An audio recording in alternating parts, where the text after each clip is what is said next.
The United Nations has called for an emergency meeting on Monday after claims that North Korea has carried out a successful hydrogen bomb test. The reports about this latest test have been widely condemned. US President Donald Trump called it a hostile and dangerous move as a new set of sanctions is being prepared against Pyongyang. North Korea claims it successfully tested a hydrogen bomb that could be placed on a long-range missile. Well, let's try and understand more about this reported hydrogen bomb test now. Mika McKinnon is a field geophysicist and a disaster researcher based in Atlanta, Georgia. Thank you for joining us, Mika. In contrast to the political statements from North Korea, is this announcement about the hydrogen bomb, how do scientists analyze and confirm these reported tests? How do you confirm them? All right, so every time you have an explosion, you have a whole bunch of energy is released as seismic signals into the Earth. And we can detect those with seismographs, which there's a global network of them. Several of the National Geologic agencies have networks. There's also a network run by the Test Ban Treaty Group that monitors for any sort of explosion. And we can see from the seismic signal that this is definitely an explosion as opposed to an earthquake. And you can distinguish and verify then and measure them with the instruments that you have outside North Korea, because obviously it's trying to verify whether this has happened and whether it is connected with that earthquake or earth tremor. Yes, so the seismographs which are set up by various agencies, including the U.S. Geological Survey or the NORSAR out in Norway, or a whole bunch of different countries have these seismographs.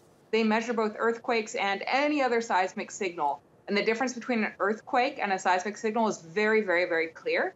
However, that only tells us that there was an explosion, not if it was a conventional explosion or a nuclear explosion. From there, we need to start interpreting how big the event was or looking for additional indicators like radionucleotides, so little radioactive particles that escape into the atmosphere.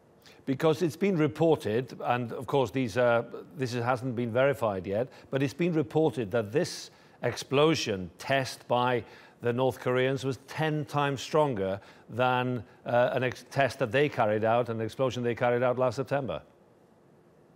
Yeah, this was definitely a much larger magnitude event. It's difficult to do from magnitude to yield calculations because geology can make things complicated depending what sort of material you have. But this was definitely a much, much larger event than any of the 5 previous tests done by North Korea, all in the same location, all in the same tunnel system. So we're quite confident in being able to determine this one was bigger.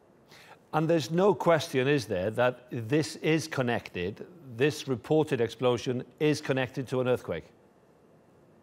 It was definitely connected to seismic signals. That is different than an earthquake. An earthquake would be if you had the geology actually moving from plate tectonics or anything like that. But seismic signals are anytime you have vibrations and energy moving through the Earth, and that was detected, and it was definitely an explosion. And it is in the correct location to match up with what the North Korean government announced was a test. It's in the correct location to be in the underground testing. We've been watching this now for quite a number of years, watching the various explosions from those tunnels that are unfortunately larger and larger and larger each time. You've alluded to it once in terms of the nuclear particles and so on, but how long does it take for scientists to measure whether there's been atomic progression or a nuclear or a hydrogen test?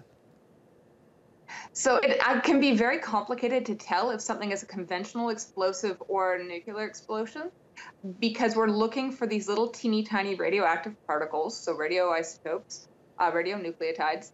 Because the testing is happening underground, those test tunnels can be quite well sealed, and we might not actually get to see the leaks of those particles making it into the atmosphere. We know that a number of government agencies sent out sniffer planes, so airplanes that are equipped with mobile labs to be able to detect and measure these isotopes. We have not yet heard any confirmation that anybody has found them. There's also a series of ground stations maintained by the Comprehensive Test Ban Treaty that will keep looking and detecting any of those radioisotopes. It could take hours, days, weeks, months, or we might not actually see them at all and just have to guess based on the size of the explosion and other information.